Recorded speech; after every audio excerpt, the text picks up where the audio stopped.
I'm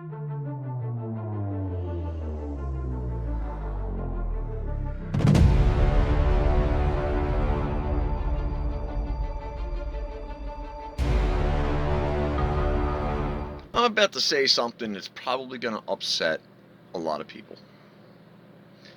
And it has something to do with Ukraine.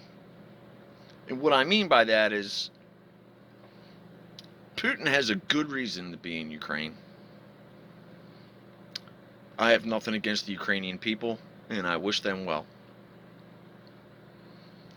But I also understand what he's doing.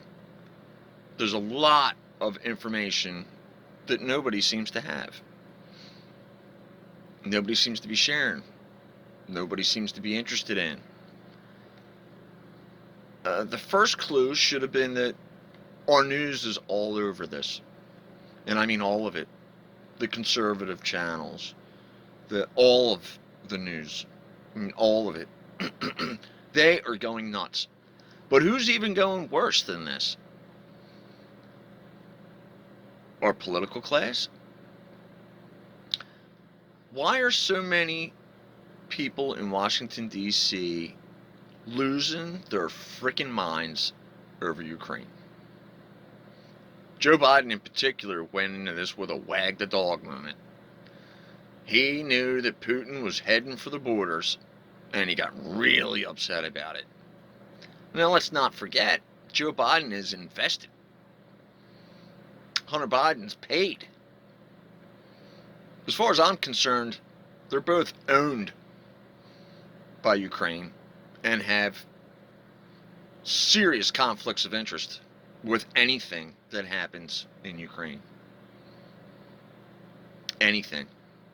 I mean, Burisma's headquarters were there.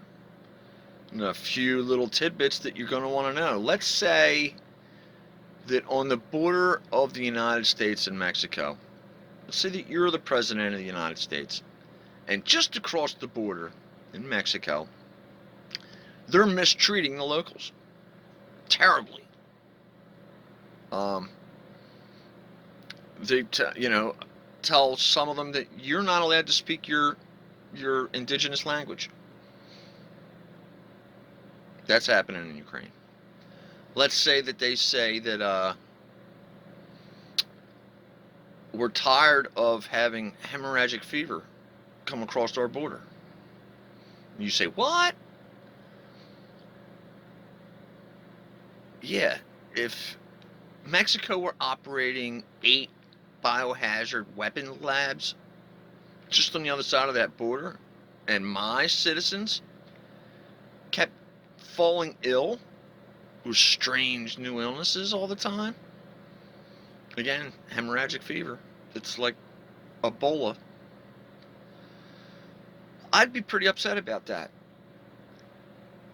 And if the level of corruption that is found in Ukraine was going on, and what is going on in Mexico, but maybe not quite to the extent that's going on in Ukraine.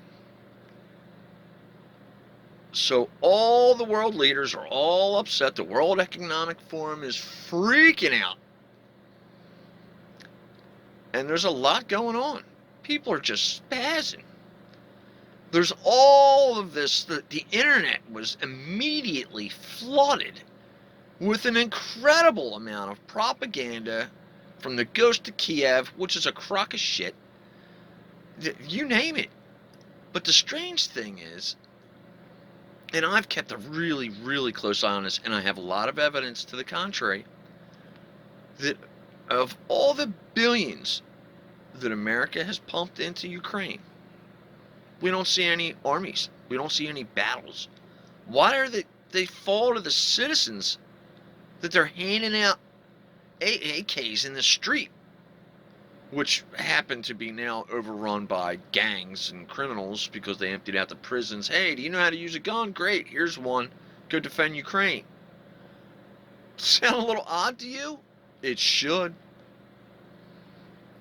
So, there's a lot of information you probably don't know. And if you're looking to learn a lot more of it, check out my show. It's called ConservaTUDE. I'll put it down here in the bottom. And I hope to see you then. It'll be on tomorrow night. Thank you. God bless America.